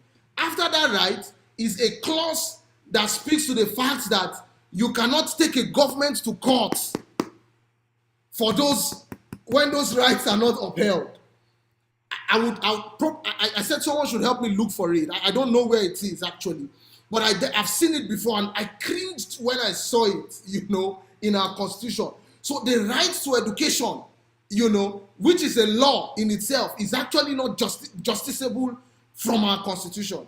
The Constitution created a loophole that you cannot be able to take your government to court because people are not getting that basic right. So that's what I meant, you understand? And that's why we have 13.5 million out of school, over 13.5 million out of school children to get. If I want a lawyer to be able to take the government to court, even on that clause, let's repeal that clause, that clause. For example, it needs to be expunged from our Constitution totally, so that people can be able to take state government or the federal government to court for just one child who is not given the right to education. I think that is very important. I know that Agba Jalingo, my senior friend, has currently taken the commissioner for education in Cross River State to court on UBEC, and I think the Universal Basic Education, what is it called? They're taking them to court because Universal Basic Education is supposed to be free quality education, but government still collects all these crazy school fees from even children in public school. So he's taking them to court already. We need more of those cases, to be tried in court. Okay. All right. Okay. Thank you. Well done. There was a question about politics, difference between politics and advocacy. I know you touched on it a bit, but would you want to give a little bit of clarification before we take Tony from Adron Homes, who has his hands up? Okay. So let this person say, what's the relationship between politics and advocacy? I learned during my undergraduate days, for advocacy to be successful, a particular class must commit class suicide. A good example is the Buhari joining 2012 protest in Lagos, but today nothing has changed. What went wrong? Hi. You see, these are the kind of questions that would make us just understand that Nigeria, first of all, is not an ideal situation, quite sincerely. But with every peculiarity, every nation has to tackle its own peculiarity. So, and I feel where this person is coming from. In 2012, yes, apart from 2012, as a lead up to the 2015 election, we still had the current president hit the streets with John Oyegu and, the other goons, they were hitting the street against killings and all of those stuff. But now, they went to build a fence around Unity Fountain so that people would not protest. When politics is played without values, it just shows that the fabrics of society in itself, is broken down. And that's where distrust comes from. So it's now difficult for you to trust a politician who is an advocate today, or an advocate who then becomes a politician. You understand? And the reason is because of that distrust. Because you can, on your fingers, count examples just before your very eyes. I'm not talking about examples before 1999. I'm talking about real living examples of people who had probably been on the forefront of advocacies. I'm talking about guys from the Nadeco days, or guys from, name it, guys who moved for democracy, who fought the military juntas. You see them get into politics and you see a totally different set of humans, and you're now shocked. Now, so it's not difficult for you to see that when to see people who have advocated before and they're getting into politics and you're asking yourself, can I trust these people? That's because of the distrust within the fabrics of the system. If not, the only way for you to drive long-lasting change actually is not for you to be outside and throw stones. It's for you to be inside the system. I would say this for anybody who cares to listen. I have led advocacies across the 36 states of this country and 9 other African countries. And I make bold to say before God and man, in my last 5 years of engaging in advocacy, the easiest and fastest way for any individual to drive change process within the entire system of governance and people is when you have political power. You can never have political power except you become a politician. Never, except you become a politician. And I tell you the truth, the moment you begin to have people who do politics with principles, we can begin to see the change. America is not the best system in the world. But no matter who is the president of America, America cannot go below a certain threshold. I don't know if you like Trump or not. Trump was not an ideal guy, but the system in itself was able to withstand anything that came back, from Trump's government. No matter what happens, America has a level it can never come down from. And that's because the systems have been built. That system was not built by advocates. That system was built by politicians. Sincerely, you understand? So you can be an advocate and be a politician. You can be an advocate and you can be a politician, right? Because sometimes it's easy for you to throw stone from the outside, but when you get in, and that's why when I started, I say I am praying for Chukwuma Soludo, the governor of Anambra State, so that he doesn't disappoint those of us that have been shouting technocrat, technocrat, technocrat. The truth of the matter is, if he succeeds, he would succeed better than what he would have ever done by just remaining an economist or staying outside and throwing stones in. And that's the truth. So guys, no matter where you find yourself, if you can lay hold to power through legitimate means, please go ahead and lay hold to power. When you get power, ensure that you have your right structure of people around you who can question you. This one is street OT now. Who can tell you, Boss Kunle Lawal, I knew where we started from. As I am here now, I don't need anything from you. All what I need is that you serve according to what the Constitution has asked you to do. Because the moment you do not have those kind of people around you, you would become like the politicians who are criticizing today. And that's the truth, right? So guys, sincerely, if you have any way to get into politics at any level, please endeavor to get in. But when you get in, make sure you're not alone. Make sure you're not a lone ranger. Because sincerely, the old people say a tree can make a forest. I will tell you today, one tree cannot make any forest, man. Cannot make any. You'll just become a very big tree. And you can be cut away at any point. So let's take two questions. Adron Holmes, Aguda, and Roger. Yes, the two hands raised. The two hands raised, and we call it a day. So Tony from Adron Holmes, then we take Rogers. Okay, good evening, everyone. Thank you, sir, the moderator. Sorry, I'm in a public place. Can you hear me? Yes, we can. Okay, thank you so much, the presenter, for your presentation. We so much love it. My question revolves around charisma. You know, I can see the passion, the enthusiasm, the commitment in what you say and what you do when it comes to advocacy. My question is this: when it comes to advocacy, what is the nexus between advocacy and charisma? You know, talk about extrovert and introvert. Is there a clear-cut distinction or requirement when it comes to charismatic requirements when one has to pursue issue of advocacy? That is my question. Thank you. Okay, thank you. Thank you, Tony. Rogers, your question.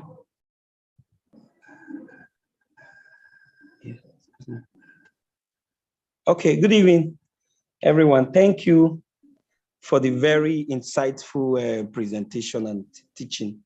Yeah, my question is one, how do we manage sabotage or betrayals in advocacy, like the NSAS cases you mentioned and other scenarios you paint, you know, especially using those dimensions of advocacy for the people, by the people you're advocating for and with the people. So how do you manage sabotage? Because sometimes there are cases where you involve the people affected, or that is with the people, and they buy over the people perhaps because of the level of literacy or awareness.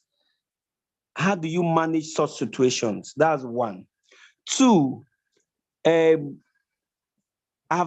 come to realize that most people who advocate for a particular thought or philosophy are the first defaulters. Policemen, for instance, are the first law breakers. Politicians and leaders are the first people that violate leadership principles. Us in the public health sector and the health sector, we are the first people that violate health principles as well. So this is what I've come to find. So how do you manage, because you made a statement that you must believe in what you are even advocating for. How do you manage advocating? How would I put it, Jesus? How do I put it now? How do you manage not violating what you are advocating for? I'll give you a scenario, sir. I won't mention the name of the government where we were involved. Just like the level of advocacies you said, there was a serious pollution issue. The government of the day was not interested, and the subordinate heading the particular sector was very concerned. Very, very concerned, because she's educated and she's enlightened. She knew what the effect of the pollution was. So what did we do? We look out for advocates that were on radio, what you were just saying. We called them because we involve people that this were affected. We've used all the primary targets, secondary target, all the things you said. Even we that were close, we were secondary targets that people would have used, but it wasn't working. So we have to involve the people that these particular pollutions were affected to come in. And it was when they came in, that's when the government of the day called the secondary targets, which were we, to now say, what do we do? But this is something we've written memos and memos and memos, yet nothing happened. So in such cases, how do we manage intrinsic advocacies where, for instance, the SLG you mentioned is unable to even break the wings of the governor? But until the people that this particular issue is affected comes in, how do we manage such scenarios? I think thank you so much for I was just seeing the applicability of all what you were saying in the course of my previous experience. Thank you so much. Yeah, thanks a great deal. Let's start from your last question. Now, I think much more than ever, one of the advocacies all of us must be part of is the advocacy that builds systems, right? And I mean, this example is everywhere. The federal capital territory we have today was a creation of a painstaking process by a minister of the FCT, and whether you like him or not, I like the guy personally, but I don't like his politics, right? El-Rufai, whether you like him or not, he's still the best in terms of FCT administrators we've had. The guy there is, I don't even know what the guy there is doing currently. Now, the ability to build systems, is such that anyone who comes through that system would be beaten to shape by the system, not the person shaping the system. So we have a situation where when strong men leave, the system collapses. It goes totally down, right? So when you have an El-Rufai in the FCT is working. The moment he leaves, anybody that comes in is just doing whatever they want to.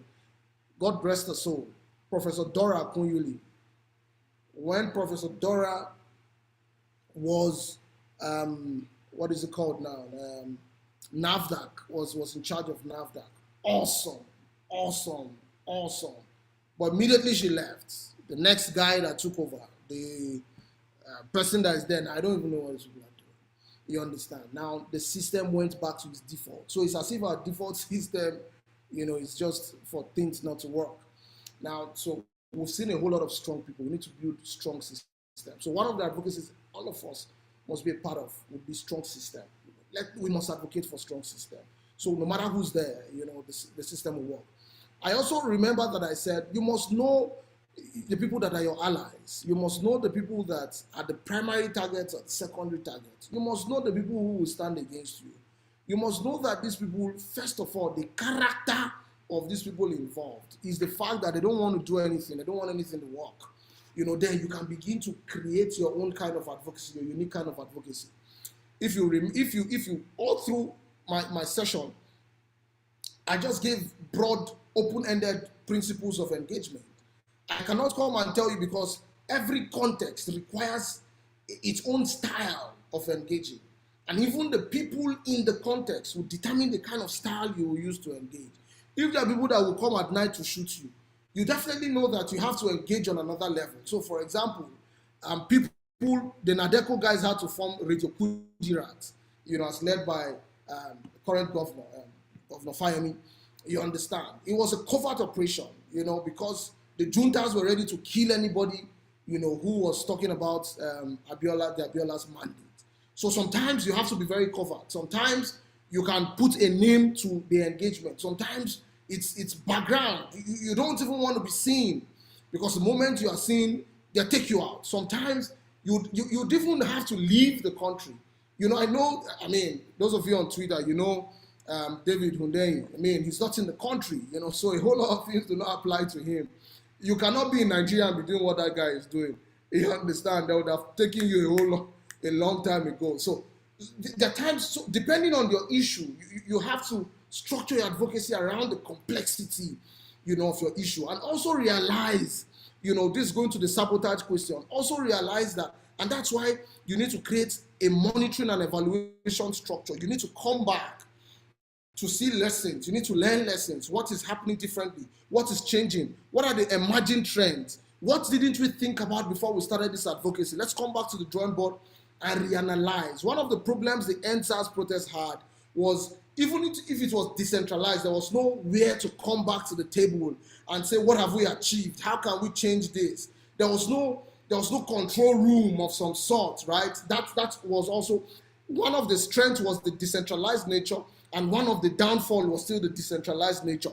You understand? So our abilities to learn now that if there's any protest tomorrow, we have to have what is called a control room. You understand? That can be able to, the people could be covert, because you don't want to put a face to, the name so that the government doesn't clamp down on them, but sabotage is normal, guys. Sabotage is normal. It is normal. It is very, very normal, because the people you're advocating, quote unquote, against are people who have, they have the financial wherewithal to even turn your best friend against you. You understand? That's why you need to be very careful. You need to come back and look at your strategy. It's just like you going for war. When you go to war, there are spies everywhere. You understand? It's a serious, business. There are spies everywhere that you need to be careful of, because they can sabotage you at any point, and mess up your interest. So sabotage is very normal. The worst kind of betrayal, like you said, is the betrayal of the people you are trying to advocate for. And that's why in my life I vowed, never again will I advocate for people. I would teach them to advocate for themselves, because let them sabotage themselves. You understand? Because the truth of the matter is, most of the communities we even engage in, I do not even have a relationship with them, and I do not think I would ever have a relationship with them, sincerely. But I'm concerned about the people in that community, because that's what I am. You get? So I would rather teach, now I teach community how to advocate for themselves from the beginning, and give them tools, help them with the tools. So if they want, they should go ahead and sabotage themselves. You understand? We hope it doesn't happen, but we'll teach them also about those sabotage and all of those things. Now, the last question, charisma and advocacy. See, there are people that can talk as much as I am. I can talk, but there are also people that are as gentle as anything, like the rector of electoral college. The rector of electoral college is an amazing, Kulela is my boss, soft-speaking, gentle, very calm, but still hits the nail on the head. So you don't have to be as forceful as I am.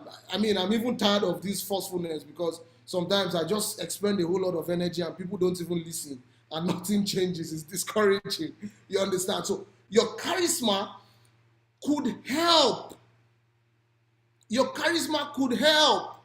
But advocacy is not about the charisma. There are charismatic people that will do nonsense and talk nonsense. They are charismatically speaking nonsense. We must know the difference. You understand? And it's not by shouting. It's not by, with all my shout, I've not contested for any office. So it's not by shouting. It's about you knowing what you want to do, and you are able to articulate what you want to articulate. Now, I understand that not everybody can actually succinctly articulate what they want to articulate. That's why you need to have alliances with people who probably can speak, who have the loud voice in the room. People who, there are some people, when they get into the room, everybody stands up. They don't have any power from anywhere. Just their charisma makes people warm up to them or stand up. You need to have those kind of people. Those are your resources. That's why I say your resources is not only financial. Human resources are also very important. The ability for you, to have people around you, that can say, "Oh God, just calm down. I know that you're not forceful. Let's get someone who is forceful." There are times in my office where people say, "Okay, leave that one for Busayo." There are times when, I tell them, see, no, if you leave this thing for me, I'll go and scatter it. So you look for someone who has a more calmer disposition, and then you push the person forward, and what you guys just do is support the person. And advocacy, a one-man advocacy may not thrive. Now, you can start up an advocacy as one man, but you cannot grow the advocacy as one man. You need to bring in other people. Advocacy thrives in community. You need to bring in other people. You need to bring in other people with various abilities. You need someone who understands data. You don't need to understand everything. You need someone who understands data, who can speak from the data perspective. You understand? You need someone who is good in research. You need someone who is solid with media. Some of us may not be able to speak in front of the camera. You need someone who is solid, who can be able to one take in front of any camera and talk to anybody. You understand? Now, the beauty of leadership is the fact that every leader is a broker of talent.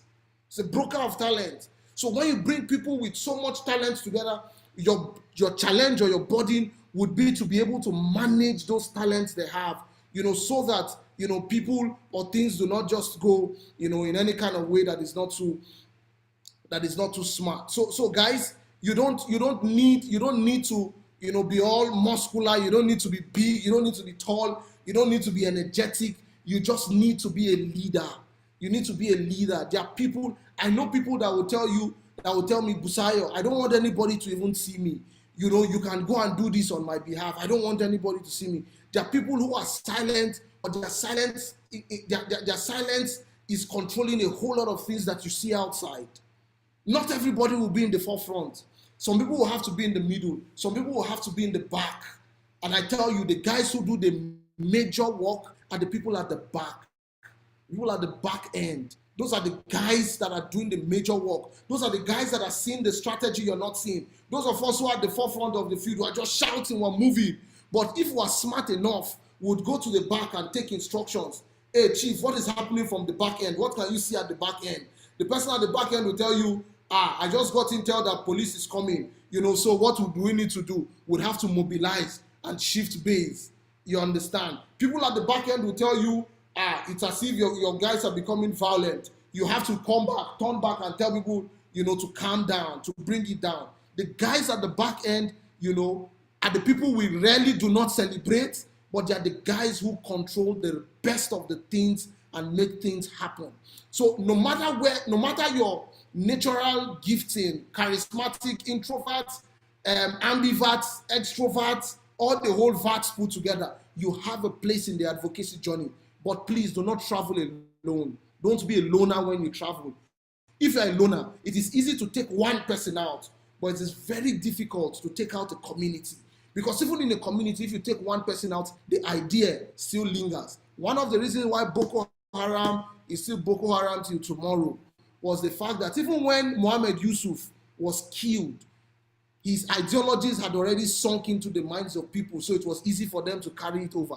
So advocacy could be positive, it could be negative. May we not be on the negative side of advocacy, inshallah. Thank you very much for having me, guys. Thank you. I know I overshot my time with 11 minutes, but I'm very sorry. I think the conversation just pushed that long. Thank you very much for having me. Yes, thank you so much. We appreciate you.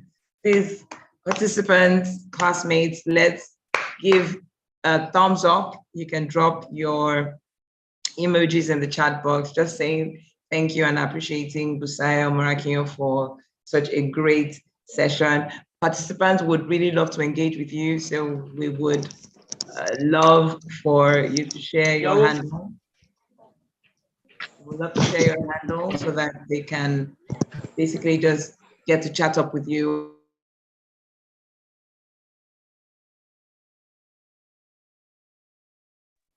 Oh, I didn't know I was speaking.